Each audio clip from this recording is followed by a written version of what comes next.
research as well, and see if your research comes out like this did, and let me know. Finally, Santa Claus.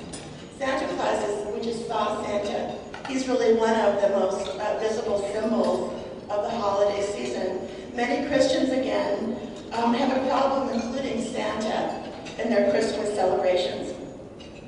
Yet my research indicates that Santa is partially based on Christian principles. There's nothing theological about Santa, but there's a great deal to recommend him as a secular symbol of the holiday and to recognize Christ's birth. Santa Claus roots can be found and traced back to St. Nicholas, the son of wealthy parents who was born in a town in the 4th century in a place that now we call Turkey. Legends record that when his parents died, he sold all of his possessions and gave them to the poor in his neighborhood. And he became a monk at the age of 17. His life was lived very frugally, but with great generosity. And he had, even during his lifetime, great qualities that were admired by others. In 1880s, the roots of the American Christmas were set and established when the New York Historical Society, harking back to their Dutch roots, recognized St. Nicholas as their patron saint. Its members began to recognize the Dutch custom of giving gifts to children at Christmas. The fact that some kids were getting gifts did not go amiss by other children whose families didn't like that custom. So pretty soon it was a custom throughout the United States. Now, where did the name Santa Claus come from? The Dutch name for St. Nicholas is Sinterklaas, but because most American children couldn't pronounce that, they called him Santa Claus, and after about decades of mispronunciation, it became Santa Claus. It was a professor of theology who ultimately made Christian holiday, put them on the map with American children, in writing the poem, A Visit from St. Nicholas, which became known as The Night Before Christmas. Clement Clark Moore would also establish a tradition of Santa Claus arriving not on St. Nicholas Eve, which was December 6th, but on Christmas Eve, which was December 24th. On Christmas Eve, 1822, Moore recited the famous poem to his 4 children and literally changed the face of Christmas in America. When I was growing up in Wheat Ridge, there was an interesting custom around Santa. The radio and TV stations on Christmas Eve would do news bulletins about where Santa was in the neighborhood. And they would go on and say, well, he's coming to Wheat Ridge about 7:30. And they would track him on radar, and my 5 brothers and I would see him on TV, and we knew when he was coming to Wheat Ridge. We'd run out into the cold and watch the heavens. He didn't travel in a sleigh then, he traveled in a helicopter. And it had on the bottom of the helicopter was a white cross and lights. And then we knew it was time to go back into the house. My father would read from one of the Gospels, the Christmas story, and then my mother would read The Night Before Christmas. So in honor of those memories, and I'm sure that many of you share those, I hope you'll indulge me in doing my rendition of The Night Before Christmas. 'Twas the night before Christmas when all through the house not a creature was stirring, not even a mouse.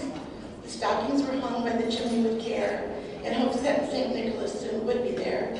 The children were nestled all snug in their beds, while visions of sugar plums danced in their heads. And Mama in her kerchief and I in my cap had just settled down for a long winter's nap. When out on the lawn there arose such a clatter, I sprang from the bed to see what was the matter. Away from through the window I flew like a flash, tore open those shutters and threw out the sash.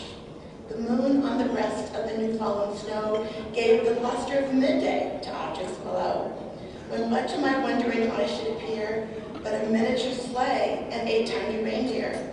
With a little old driver so lively and quick, I knew in a moment it must be St. Nick.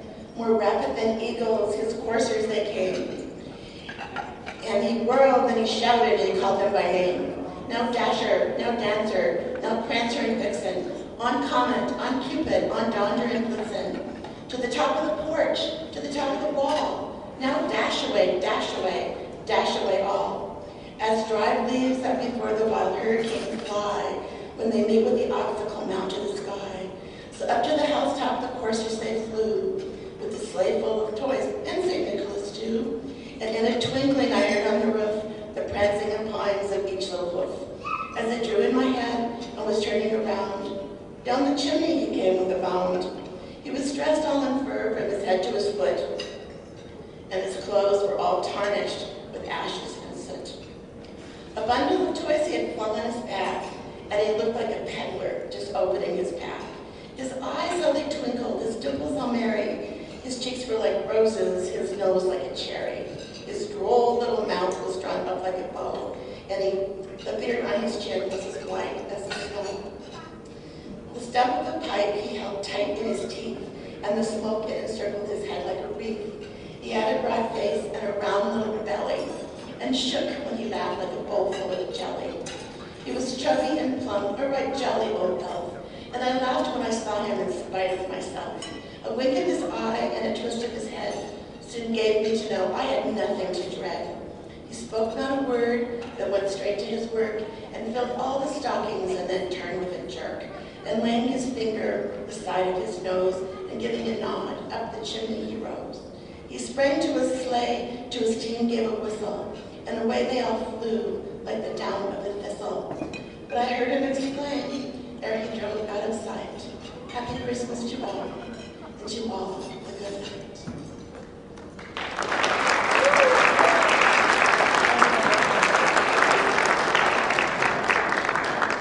Thank you, Diana.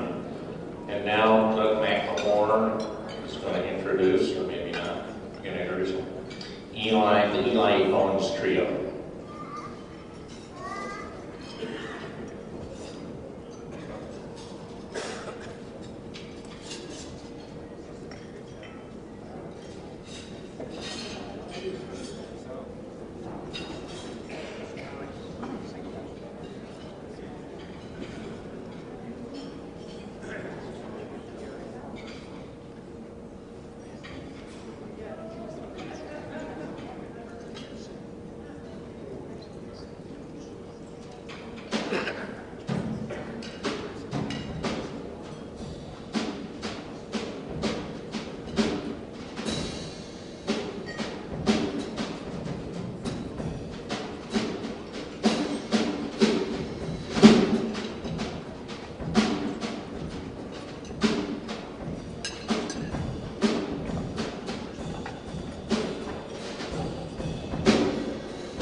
It's the most wonderful time of the year, with the kids jumping and everyone telling you be of good cheer. It's the most wonderful time of the year. It's the happiest season of all. With those holiday greetings